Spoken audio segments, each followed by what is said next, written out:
Tony Blair, Labour should be much further ahead under Jeremy Corbyn. The ex-Labour Prime Minister said Mr Corbyn's party should be 15 to 20 points ahead in the polls. Tony Blair has paid tribute to Jeremy Corbyn for creating enthusiasm in politics but has said Labour should be much further ahead in the polls than it is under his leadership. The ex-Prime Minister said that given the Conservative government's multiple crises, Mr Corbyn should be some 15 to 20 points ahead. It comes after Gordon Brown praised Mr Corbyn earlier this week, hailing him as a phenomenon and saying he speaks for many people. Speaking on BBC Radio 4's Today programme, Mr Blair said, "I pay tribute to the campaign he ran. I think he showed a lot of character in the way he ran that campaign. He's generated a lot of enthusiasm. I buy all of that." But the ex-leader, who won 3 elections, then went on, "It's important and salutary for us to remember this government is in a greater degree of mess than any government I can remember. Even in the 1990s the Tory government was a paragon of stability compared with this, and yet we are a couple of points ahead, and I think I'm right that he's not yet ahead of her as Prime Minister. So,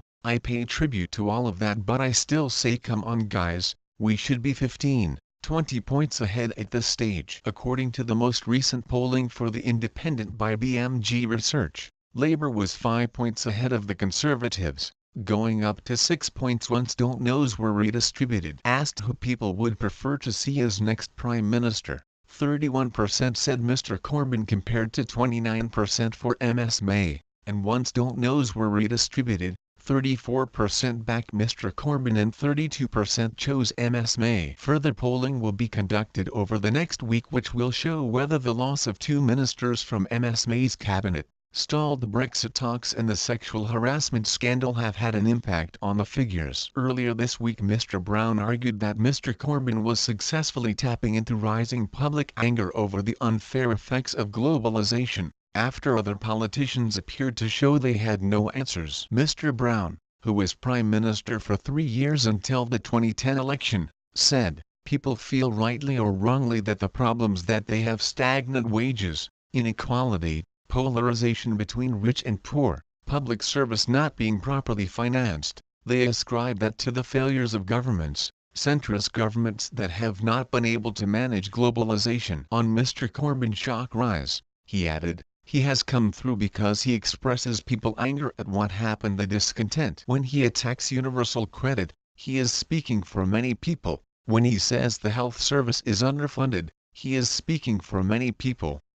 The Labour leader still had to show he had a plan for the future that is credible and, therefore, a programme that is electable. In his interview this morning, Mr Blair also refused to row back on previous criticism of his successor Gordon Brown. The increasingly sour relationship between the then Prime Minister and his Chancellor dominated their time at the top. In his memoirs, Mr Blair said Mr Brown had analytical intelligence but zero emotional intelligence. Mr Brown suggested earlier this week that the former Premier would regret saying that now. But, asked if that was the case, Mr Blair told Today, "Look, I wrote what I wrote."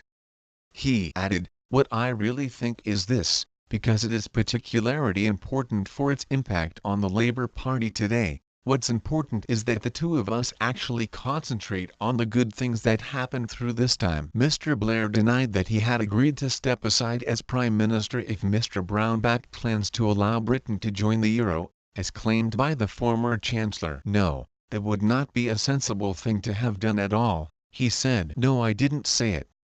Mr Blair instead pointed out that despite the differences between them, Labour had enjoyed its most electorally successful period. "The two of us, for whatever problems arose later, and there were real policy differences, as both of us have described, nonetheless the benefits of that partnership I think were able to be realised partly because we hadn't ended up with a huge scrap at the beginning," he said. Mr Blair was speaking as he published a report on how to prepare Britain for a revolution in technology, warning that neither of the major parties has set out the plans needed.